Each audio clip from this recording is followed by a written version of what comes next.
حضرت ذوالنون مصری رحمہ اللہ ایک دفعہ دریا کے کنارے بغرض سیر تشریف لے جا رہے تھے کہ اچانک آپ کو ایک بچھو نظر آیا۔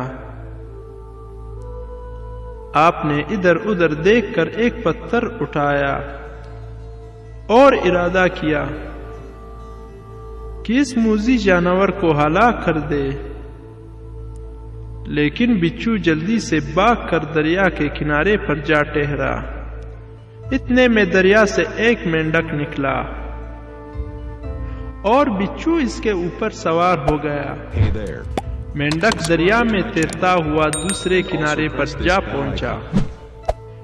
ان تمام واقعات کو دیکھ کر حضرت ذوالنون مصری رحمہ اللہ کے دل میں مزید مشاہدے کا اشتیاق پیدا ہوا اور آپ بھی ان کے تعاقب میں روانہ ہو گئے۔ جب مینڈک نے دریا کا سفر طے کیا اور اپنے سوار بچھو کو دوسرے کنارے پر لے جا کر اتارا تو آپ نے دیکھا کہ خشکی پر پہنچتے ہی بچھو نے تیزی سے بڑھنا شروع کیا۔ آپ بھی اس کے ساتھ ساتھ رہے۔ پھر ایک جگہ پہنچ کر آپ نے دیکھا کہ ایک ویران اور چٹیل مقام پر ایک شخص شراب کے نشے میں لت پت سو رہا ہے اور اس کے اوپر ایک بہت ہی خوفناک اور سیاہ اژدہا منہ کھولے موت کی تصویر بن کے اس کے سر کے اوپر رقص کر رہا تھا۔ بچھو تیزی کے ساتھ اس کے پاس پہنچا اور اس اژدہا کے اوپر اس طرح ڈنک مارا کہ اس کے اثر سے اژدہا ٹکڑے ٹکڑے ہو کر گر پڑا اور بچھو اس کے بعد نظروں سے اوجھل ہو گیا۔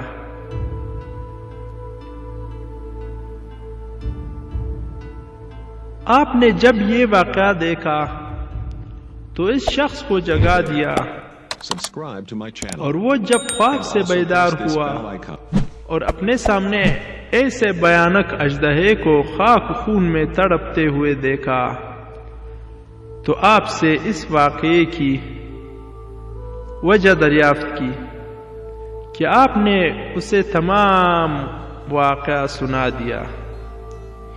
یہ سن کر وہ شخص سجدے میں گر گیا اور اللہ تعالی سے رجوع ہو کر کہنے لگا کہ اے اللہ، جب تو اپنے نافرمانوں پر اس قدر مہربان ہے تو اپنے اطاعت گزاروں کے ساتھ کس قدر لطف و کرم کے ساتھ پیش آتا ہوگا۔ تیری عزت و جلال کی قسم، اب آئندہ تیری نافرمانی کبھی بھی نہیں کروں گا۔ اس کے بعد وہ ایک شعر پڑھتا ہوا چلا گیا جس کا ترجمہ یہ ہے: اے سونے والے، خدا تیری ہر اس بری چیز سے نگہبانی کرتا ہے جو اندھیرے میں چلتی ہے، اور ایسے بادشاہ کی طرف سے آنکھیں کیوں کر سوتی ہے جو کہ عمدہ نعمتیں عطا فرماتا ہے۔